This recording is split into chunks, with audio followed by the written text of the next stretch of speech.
I believe that leaders sadly do not understand the healthcare professionals' need, and they do not understand the patient needs. I believe that has been kind of the bridge between the healthcare professional and the administrative professional has been absolutely broken. Is the industry at risk? Because what we're seeing with the younger generation is they're not tolerating the bullshit.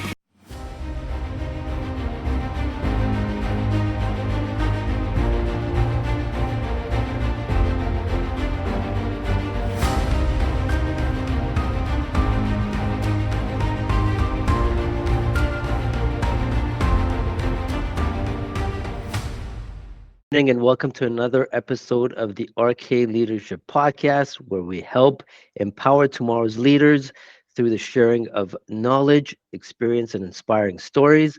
I'm your host, Rob Cameronpour, and my very special guest today is Dr. Z.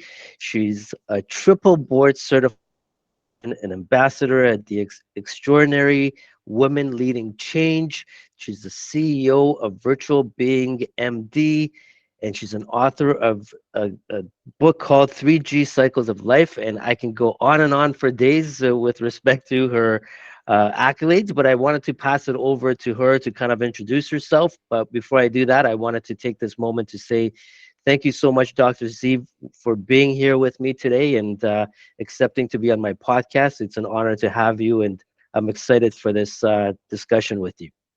Thank you so much for having me, for the invitation. It's actually a pleasure to be with you and with all the people that is watching today.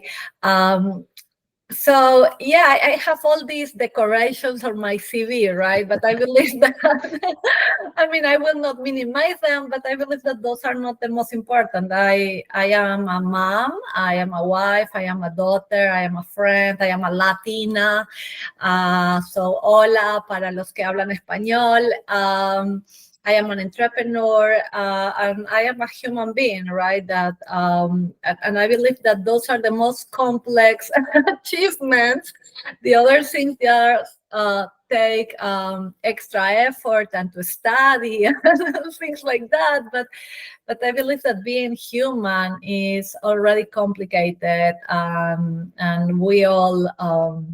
We all deserve this big CV and these big rewards just for being able to wake up every morning and keep going. Exactly. I think you nailed it. And being a human being is the most important part. Being a mom, being a parent. So again, muchas gracias, and we can get going on this podcast. So why don't we start off by Dr. Z, you telling us your story, and what parts of your story do you think will resonate with most with the people out there? I believe that my story has two specific points that are breakout points. The first one is my decision to leave my career, my family, my stability in Peru when I was almost 40 after being a physician for 10 years. And to come to the US following the loss of my life, knowing that means that I need to start from zero, not only to improve significant my English, but also to go and train again as a physician and to be able to collect all these licenses and stuff like that in another country at older age. And when I was doing a significant change in my personal life, that was not only getting married, which is a big change, but also becoming a mom of two boys during the process of getting my license in the US as a physician. So I believe that was a very dramatic change for me. I will say that was a high risk decision, but for me that was the point where I put it in the balance, like in a scale to what was my career and my personal life and what was more important. And I feel like that is something that majority of us as humans, we have moments like those where we have to decide what is more important, what is my priority in life, and to take a decision. Normally, those are difficult decisions. And the second situation happened during COVID, and not because of COVID, just around COVID, and was very similar. I was in a very high position in the healthcare system, very comfortable, with a great salary and a job that I loved. But I was in a toxic environment that was not aligned with my values, my personal values, my professional values, and that was really killing me inside, and therefore killing my family and killing my kids and my well-being and etc. And I put myself in the position of fighting the system, which I tried for several years, and then to recognize that my superpowers are just in my heart and my mind; they are not real. And it was time to quit that perfect job in the toxic environment to make sure that I start taking care of myself and take care of my kids and my family. And I redirect my career to a point that I will make me feel proud of myself and will make me feel happy again. And again, I feel like, especially after COVID, many have been in that situation, trying to reinvent themselves and find the real me, who I am now, and what makes me happy, what is important for me. Awesome. No, that's a great story, by the way. And we talked about that before. So I want to take you back, Dr. Z, to when you came to the States, and being an immigrant and not knowing the language, as you said, and starting from scratch. What were the challenges that you were facing, and how were you able to overcome these challenges? Good question. Yeah, my English was super poor. Still my grammar and my accent. I believe that they are not yet at the point. My kids that are 8 and 10, they are always teaching me how to pronounce correctly. So that's how bad it is. But yeah, it was more than the language. I believe that's the culture, was the fact that I was far away from my friends and my parents, but also the idea that I was dependent, right? I used to work for all my life, and suddenly I cannot even work. I am a physician, but I am not, right? So Hmm. it's like yes, I have the knowledge, but that nobody cares, right? Because I don't have the license, and I have to go for 3-4 years of training now. So, to be sincere, the first week after my marriage, I got married and I decided that I will start studying, because I was supposed to take a couple of tests, long tests, 8-9 hours per test. So we are talking about serious stuff, and I was supposed to go back to biochemistry and genetics and all those things that were not as modern in my time. So you can imagine that when I went to medical school 30 years ago, all the technology was not there. So I mean, I was in front of new information that you Hmm. never use as a doctor, by the way, right? This is only for medical school, then you don't use it. Uh, and I decided to start with biochemistry. Why? I have no idea. I cried for a complete week, non-stop. My husband will leave me at 8 a.m. to go to work. He will come back at 6, 7, and I was all day crying in front of that book and the computer till the weekend that he came to me and he told me, well, we have three options here.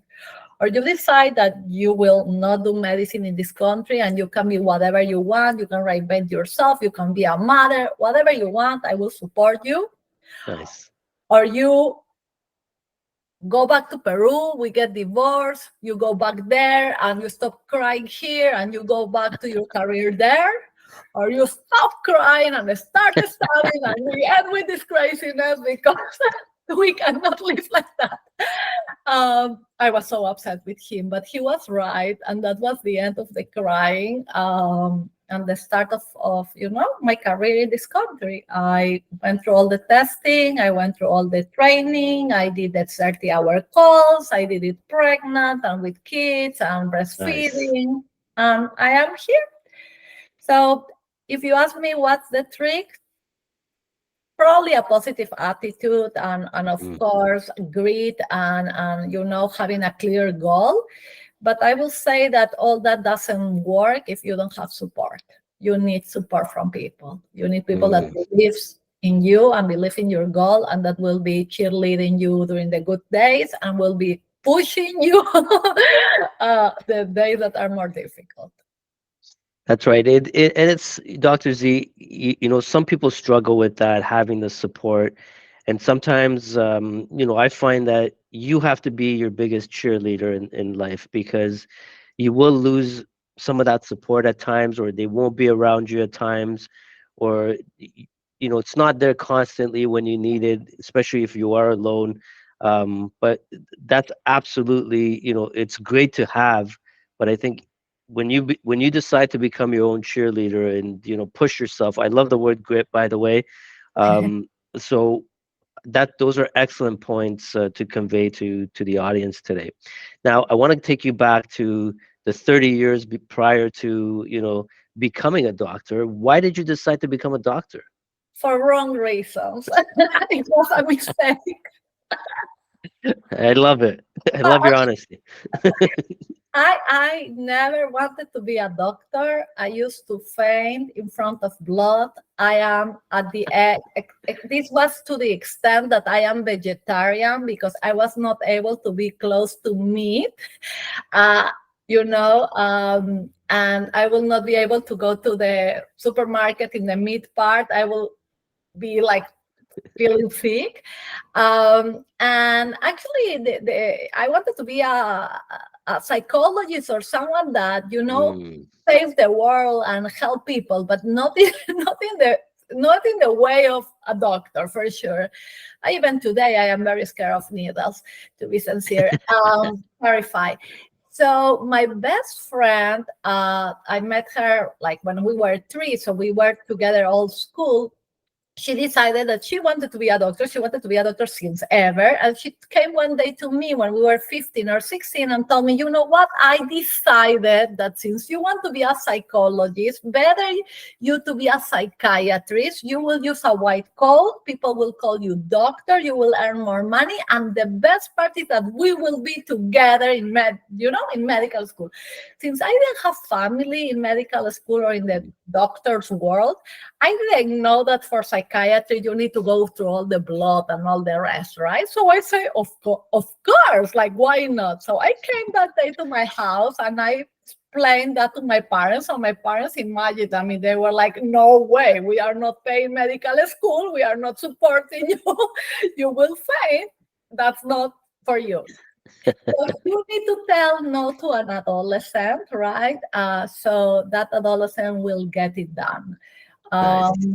And that's how I ended in medical school. The funny part of this is that my friend never applied to medical school. She changed her mind before, and I was not able to tell my parents that I changed my mind. So that's how I ended in medical school. Good for you. That's awesome. That's a great story, Dr. Z. Um, so I want to take fast forward to what you said about um, leaving. You decide to leave the industry, the healthcare industry, because of the toxic environment, which we all hear about, and the values not being aligned. Now, one thing I want to focus on is how much courage do you need to have to make a decision like that after all the gruesome studies you had to go through twice? So again, did you figure out what your purpose was in life as well? Did you have that awakening moment with yourself, like that self-reflection? Like, how did you go about making such a difficult decision? There is a term that actually a physician, a faculty taught me a couple of years ago while I was going through all this process, right? And he mentioned the term moral resilience. I never Mm, heard it before, so I asked, I Googled it, but I asked him why you are sharing that term with me. What does that mean? And in just in kind of in a short sentence, the explanation of moral resilience will be to do what is right even if it's not convenient. And that has been my mantra since I heard that term, moral resilience. I try to take decisions based on that. What is right? Even if I am not happy with that decision, maybe if I am afraid of that decision or will, get me in. As I tell my husband, I am now homeless, right? When I quit my job without a serious plan, it's like now it's like, okay, what do I do now? Um, I I got to a point where I was not proud of my surroundings. Hmm. And if I will continue in the place where I was in some way supporting what was happening. And that Yes. that was something that I was not able to permit to myself. And it was very poor example for those around me. And I'm talking about medical students, residents that are the most vulnerable. If I try to make the changes. I try to change the system. I try to be a positive role model. But at the point that it was clear that I was losing that battle, the only option that I had was to quit. And I did it with a very detailed explanation. By the way, it was not really silent. It was very detailed explanation. And I did it full of fear, full of unknowns for the future, and also full of hope, Mm. um, and and I will say like even some kind of joy, a very weird type of joy, but I felt free. Yeah. And if you ask me who motivated me to do that, you will not believe it, but was my boy. He was around 7 or 8 at that point, and he used to see me crying many times when I would come from work because I was so frustrated. And one day he asked me, "Why are you crying?" And I told him I don't like my boss, without too many details of who and how big us is and how many bosses are in that big system, right?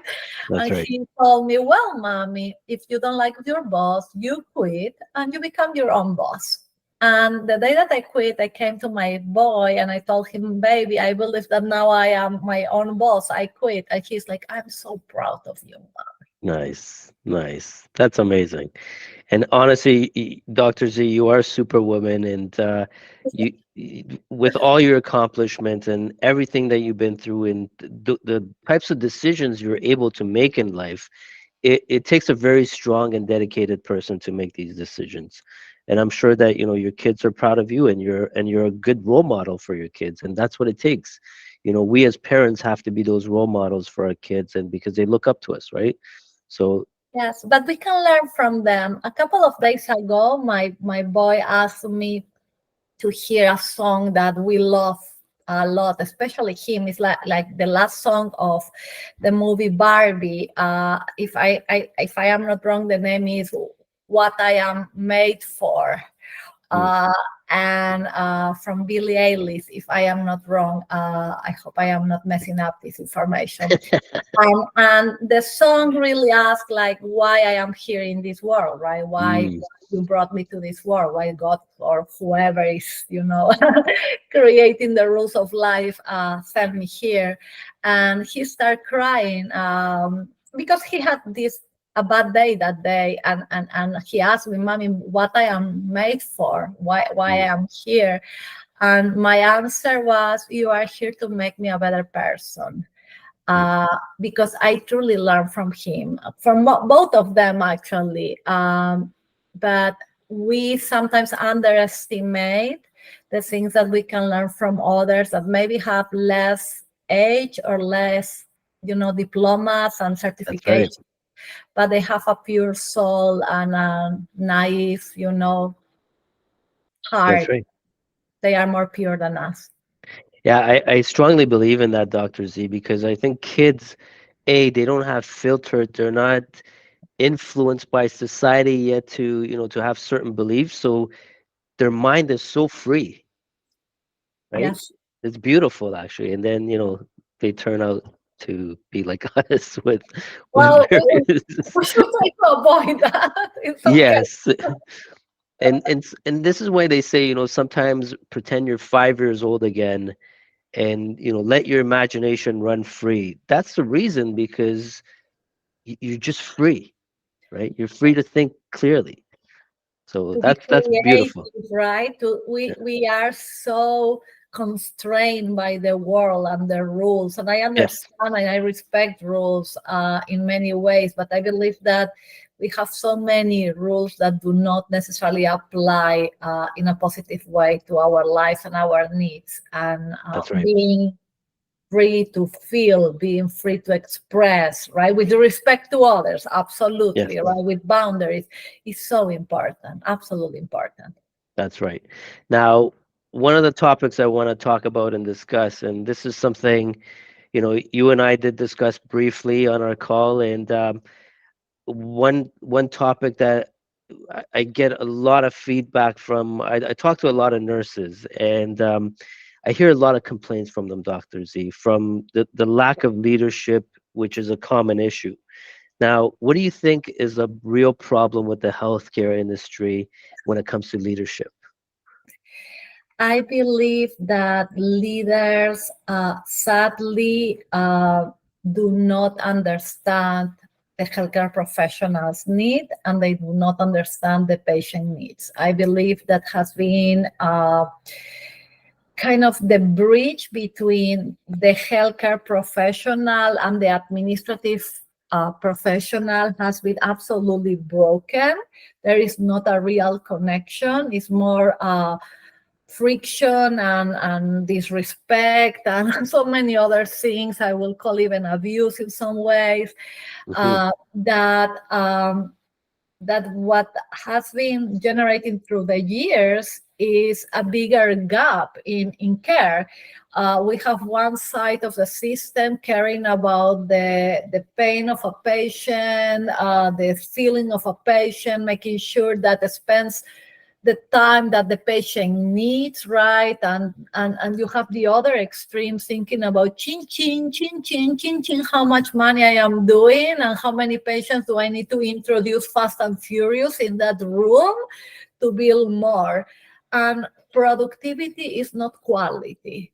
And I Yes. believe that the term that could connect both sides, which is the human capital, right? The value that the professional brings to the table, especially in the healthcare system, has not been taken in consideration. And if the administrators will hear a little more the healthcare professionals, and the other way, if healthcare professionals will empathize a little more with the administrators, and we will be able to go back to a point of collaboration, everything Hmm. will improve. Right now, absolutely broken. Interesting. Now, I want your professional opinion on this. Is the industry at risk? Because what we're seeing with the younger generation is they're not tolerating the bullshit, and they're jumping, ship as fast as they can. So it's not about that, the carrot being waved in front of their face, the carrot and the stick. And are we going to be looking at trends where there's going to be a decline in people wanting to get into the nursing profession or becoming a doctor because of all the stresses that are put in place? I believe that we have several layers of problems. If you allow me to share, one Yes. is yes, many doctors and nurses are leaving the practice as it is right now, like as part of corporations, and they are one going to open their own practices, like I did, right? Others just leaving medicine and doing whatever it is, like finances or real estate or art or the end of the career, and I will go for vacation. So we are losing good people. Mm. We are right now in a big important deficit, not only of the quantity but also the quality of care. The Yes. quality, because if you think that 65% of physicians are burnout, right? Mm. And this is recent statistics. And you consider that 60% have symptoms of depression, clinical depression. and 400 die by suicide yearly. And the numbers for nurses are even worse than for physicians. So Wow. you have healthcare professionals that are in the majority or in a big percentage sick because depression or burnout are medical conditions, right? And both of them have in common the lack of motivation, like lack of focus, lack of the ability to perform appropriately. So it's not a question if the doctor or the nurse is smart. It's the question is healthy enough to take important life or death decisions. And I will say probably many are not. The percentage of doctors right now using drugs or alcohol to cope with the stress and burnout is Mm. increasing and is Wow. significant. Same probably in nurses. I don't have, to be sincere, updated information, but I will not be surprised. So we are in front of scary, numbers of people that will decide if we deliver a baby in a C-section or a normal delivery, if you go to the ICU or you go back home, if you will have a heart surgery or not. So those are the individuals, the ones that are sick, that are suffering, that we are suffering from abuse, right? And that are not happy in the job that they are doing. And that's scary. Then you have another point that you will see that the corporations and insurances have been hiring less educated, if you want to say, less trained people Mm. to do the jobs of physicians. And that happens in the US. I don't see this happening in other places. I believe the UK has something similar, like the PAs and the nurse practitioners. To be sincere, I have good friends that are PAs, physician assistants, and nurse practitioners. I have a lot of respect and I appreciate their professionalism and their capacities, but I cannot say that they can perform at the same level of a physician under certain circumstances. For a sore throat, for some pain that is acute, yes. For some specific conditions, they are amazing and they have a role. But when we advance in complexity, uh, Mhm. you cannot compare 20,000 hours of training versus, I don't know, 2,000 hours of training. Right. That's you will not like a pilot that just graduate with 2,000 hours of flying to fly your plane. You will like the one that is, that receives the complete training for 20,000 hours of flying, right? And That's right. if there is a storm, we'll know what to do, because the other one, she got to turn on the plane, to turn off the plane, right? He can do that, but he was not able in a short time to get to the storm part, right? So you want the That's right. storm, right? The expert in the storm too. So this is what is happening in the healthcare system. And again, I don't blame the PAs, I don't blame the nurse practitioners. I believe that they have been placed in a very bad situation where they are expected to do the job of a doctor when they receive a salary that is maybe 20, 30, 40% of what the doctor receives.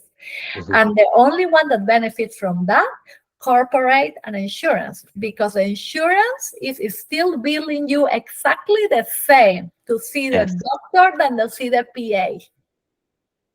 And so that gap, that extra money, where is going? It's not going to the patient that receives lower care. It's not going to the doctor. It's going only to corporate America and to the insurance companies. yep. To deepen their pockets, Dr. Z. So Oh, what yeah.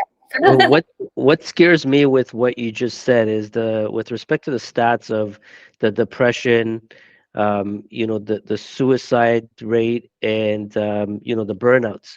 Now, again, being an essential service, having worked in essential service myself, the risk is not just on you.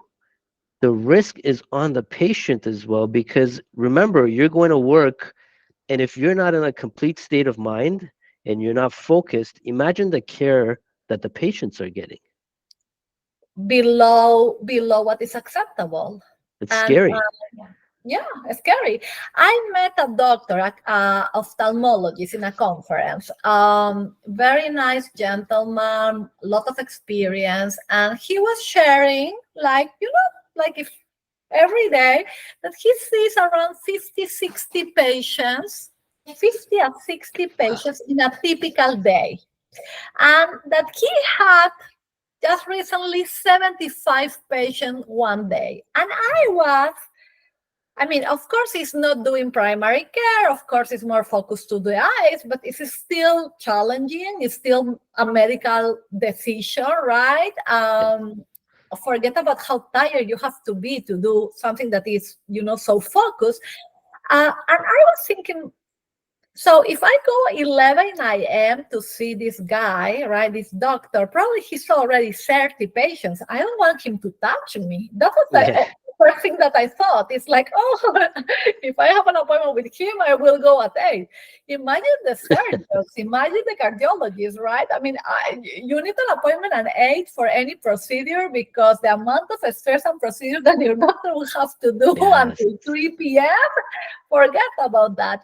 And I'm not trying to scare people, but I believe that patients deserve to know what is happening. Patients Absolutely. deserve to know that the system is broken, that this is not doctors or nurses' guilt, that we do not decide how much time we spend with patients, that we have, even in our computers, a clock there telling us that we need to see patients in 15 minutes. And I remember that they used to really follow my times, like the patient came in and signed in, so click. So now the patient went from the check-in to the room, click. The patient comes from that room to see the doctor, click. And they were able to really monitor the minutes that you were spending with each of the nurses till the patient goes out. And Hmm. if you violate your metrics, I mean, your manager receives less money at the end of that month, and he will be very upset with you because the money doesn't come to the doctors, by the way, or the nurses or the MAs. So when patients get upset with us, and I know why they get upset, I empathize, right? I am also act as a patient of the family of a patient. It's not with us. Go to the manager, complain with the manager, and let the manager know that you pay a lot of money for your insurance or Hmm. seeing that doctor, and that you are receiving a service, and that the money that they are collecting is sent to you, that you are using that service, and that there are many doctors around, and that you can go and pick another one. Because going to a doctor is like going to a restaurant. If they treat you well, if the food is yummy, if the waitress is kind, right? If the dessert is delicious, you will come back. But if they treat you bad, That's right. you are not going back. So let's empower patients to know they have rights. They have the right to be respected. They have the right to receive appropriate care. They have the right to spend the time that they need with the doctor.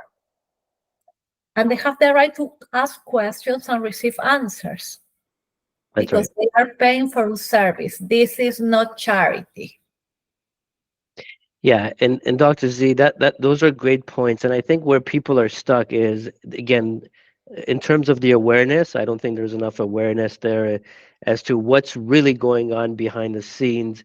And the other thing is, once you're at the mercy of the system, who's what options do you really have? Uh, so there are 2 points, right? The doctor being at mercy, being victimized, and the patient being victimized. I believe that doctors and nurses, we should not accept being victims. I believe that doctors, nurses, and other health professionals, but especially doctors, because of uh, the type of salary that majority will receive, we are in a better situation to take some risk probably than people that is in the lower point of the healthcare system, right? Mhm. I feel that all of us, we can take decisions, and we have not only the possibility, but I believe that the responsibility to have an opinion. We should be able to advocate for our patients, and we Mhm. should be able to advocate for ourselves or for our staff. This is not acceptable. I will not stop this visit with my patient because my patient just received a diagnosis of cancer and has a few questions, and I will be here till I need to be. And if there are other patients, they will need to wait, or you need to reschedule, and next time you will think about having 30 patients when I have a couple that I need to give a new diagnosis of cancer in my list. So you will probably schedule less if you care. And if you don't care, we will have the same situation again. And I will explain that to the patients. They will understand, but the manager will have to deal with that.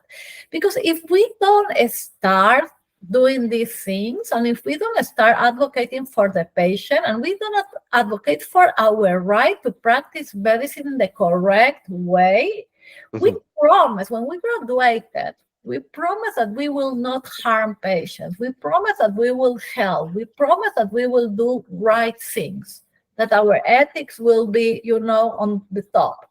Ethics, yes. Does that apply everywhere though? Does that get applied by doctors? I believe that a lot of doctors are so terrified of saying something.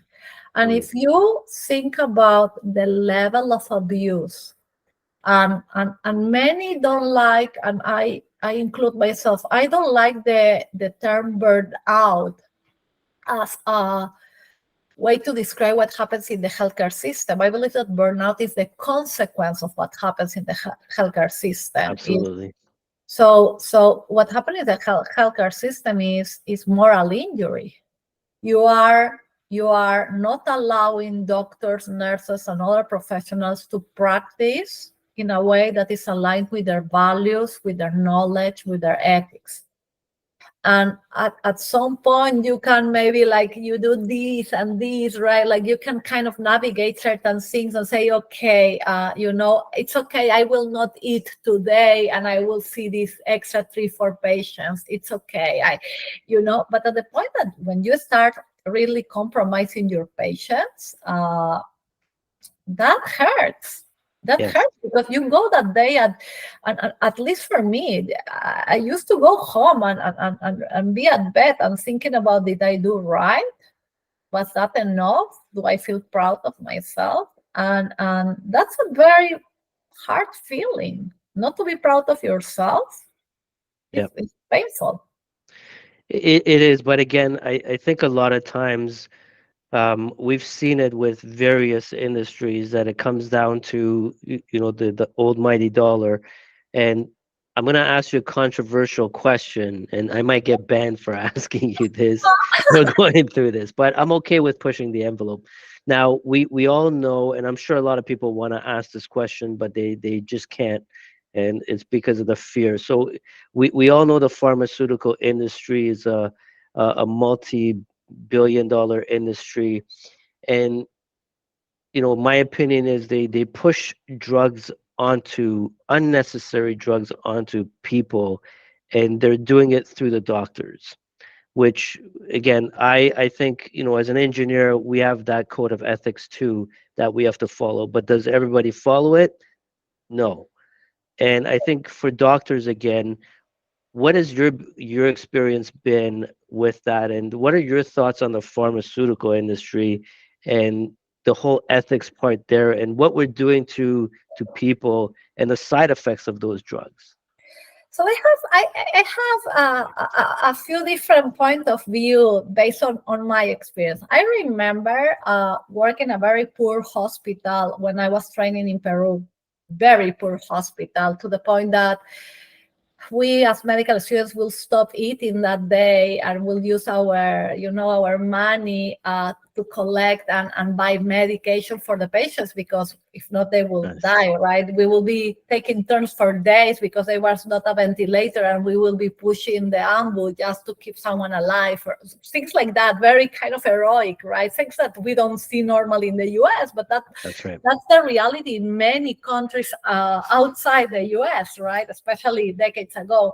Um, And I remember in those days how helpful were the representative of the pharmaceuticals, because I will go and I will tell them the story. And I have this patient and I really need an antibiotic. He has no family or no money or not insurance. And they will come with the boxes of antibiotics and medication. And really, they will help.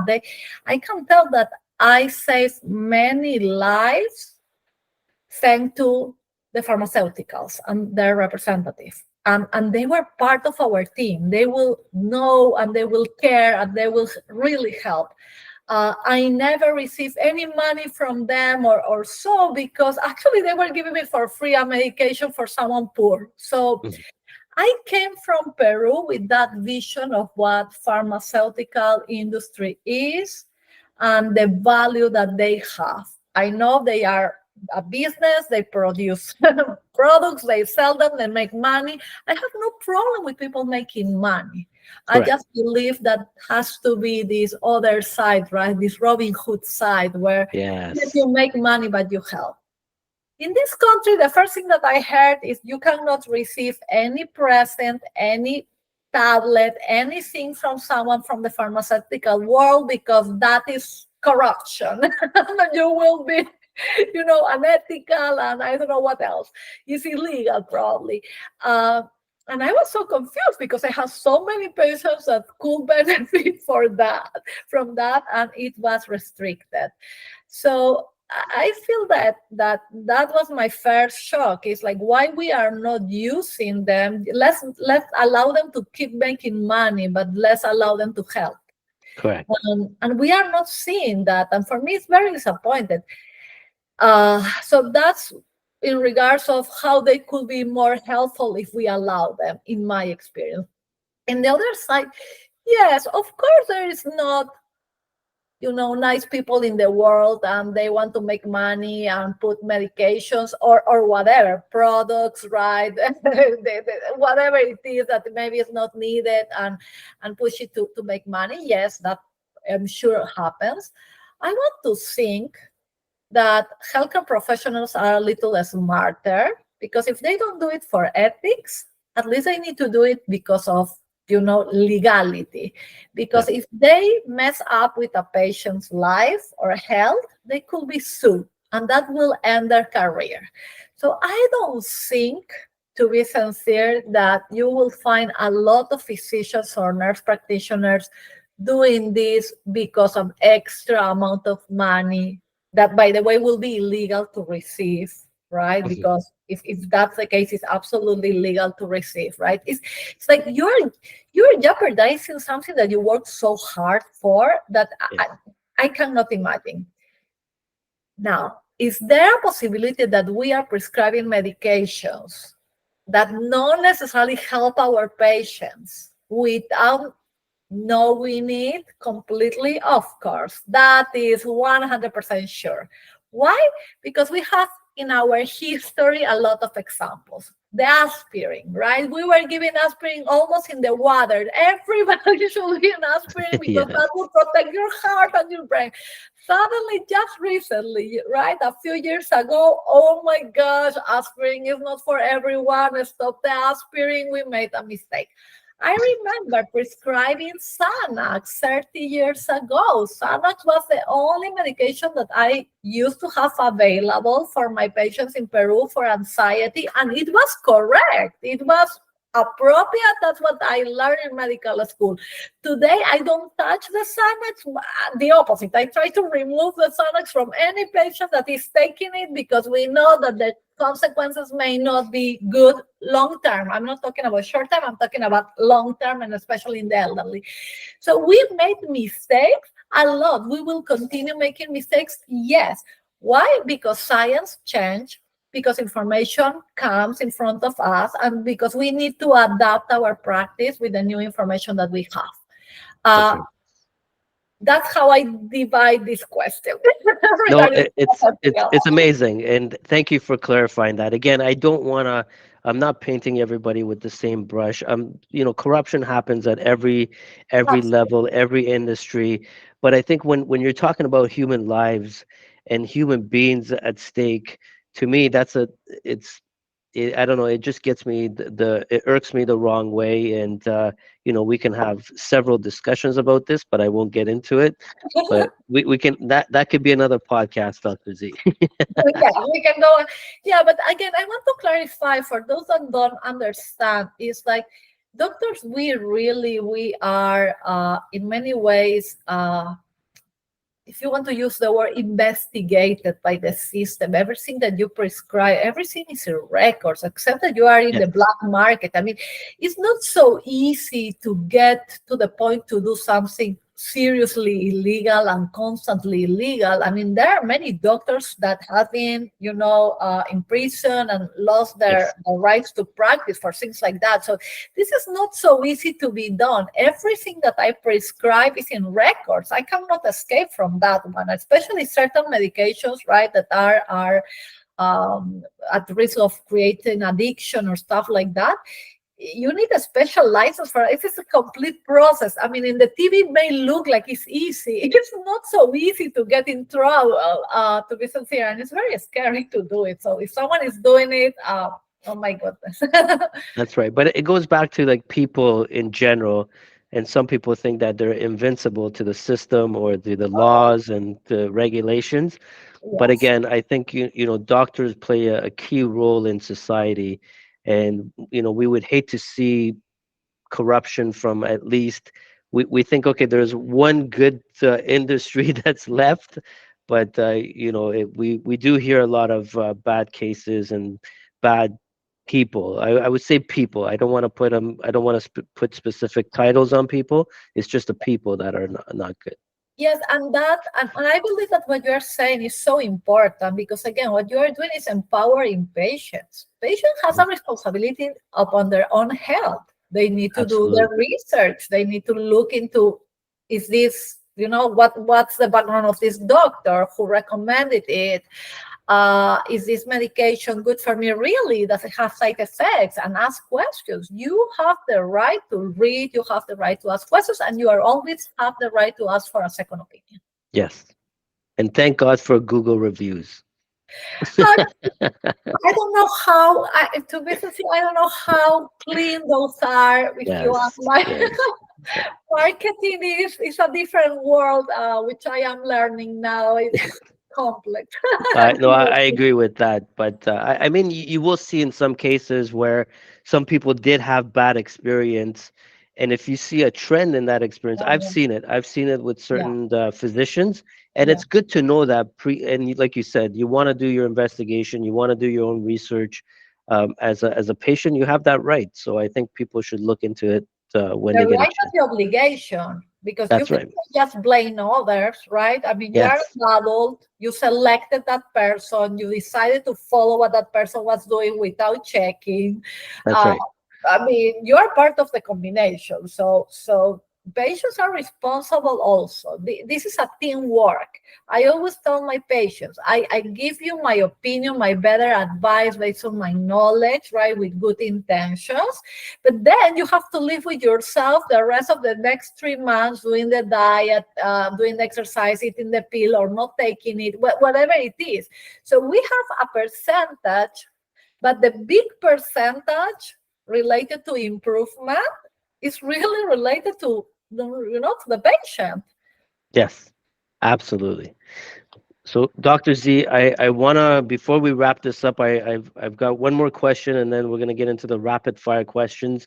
Wow. I want you to talk about quickly your book. What is your book about? And again, why did you decide to write a book? My book was a tantrum. My book was the expression, or that's how it started. It was an expression of my frustration, how Mm. upset I was, and how terrified I was. And when I was in the process of quitting my job, I had the opportunity to receive a kind of a grant to write this book, and the idea was to talk very bad about the healthcare system and and corporate and all these things and burnout. Uh, but what happened during the process of writing the book that more or less took between 8 to 10 months really is that I started to interview people for my book, and they became, without even knowing, coaches for me. And Mm, each of them, they were giving me good ideas, solutions, tips to find well-being and joy, and instead of focusing on the negative. And I collected all the stories. I added my stories, and I am a doctor, so I look into science and I back up all of these recommendations, right, from these experts with science. And the awful, nasty book about burnout ended being a book about well-being, where there is nice. one chapter about burnout and another 20 chapters about all the things that you could do in your life to really achieve a better quality of life, achieve joy and meaning. Awesome. Excellent. I can't wait to read it myself. I will definitely get a copy of it. There's so many questions I want to ask you, but I think I got to have you back on a second podcast with me because Thank there's just, there's not enough time. But before we end this podcast, I have my segment of rapid fire questions. I'm going to ask you some questions, and the first thing that comes to mind, you can say what you like. So, what is your advice for young people wanting to get into the medical field? Develop your emotional intelligence. Uh, How do you empower healthcare professionals? Suggesting them to go back to their hearts and to ask themselves why they decided to be doctors. Interesting. Excellent. What is the best word to describe Dr. Z? Oh my gosh. You know what? I will use what my kid says. My boy says that I am kind of girly and like trying to say that I am still a kid in my heart. And I believe that, yes, I am still a kid in my heart. I keep my kid alive, my little girl alive. Awesome. Excellent. Now, what is the most difficult emotion to control as a physician versus as a leader? Oh, for me, frustration and disappointment, that breaks my heart. That's yeah.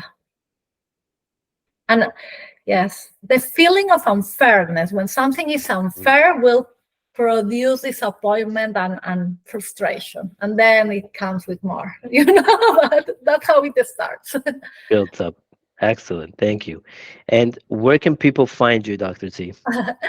So LinkedIn, they can find me as Dr.Z or Miriam Zylberglait. And my website is www.virtualwellbeingmd.com. Excellent. Thank you so much. We will get into what you're doing now on the hopefully on the next podcast because I definitely wanted to talk about that. But again, I want to take this time to thank you very much for spending time with me today, to sharing your valuable experience and insight and your inspiring stories with the audience. For all those who have questions for Dr. Z, please leave it in the drop box below, or you can reach her directly. I'll make sure that the questions get to her. But again, thank you everyone for listening in. And Dr. Z, again, it was a pleasure to have you on the RK Leadership Podcast. Thanks everyone. Have a great one. Thank you.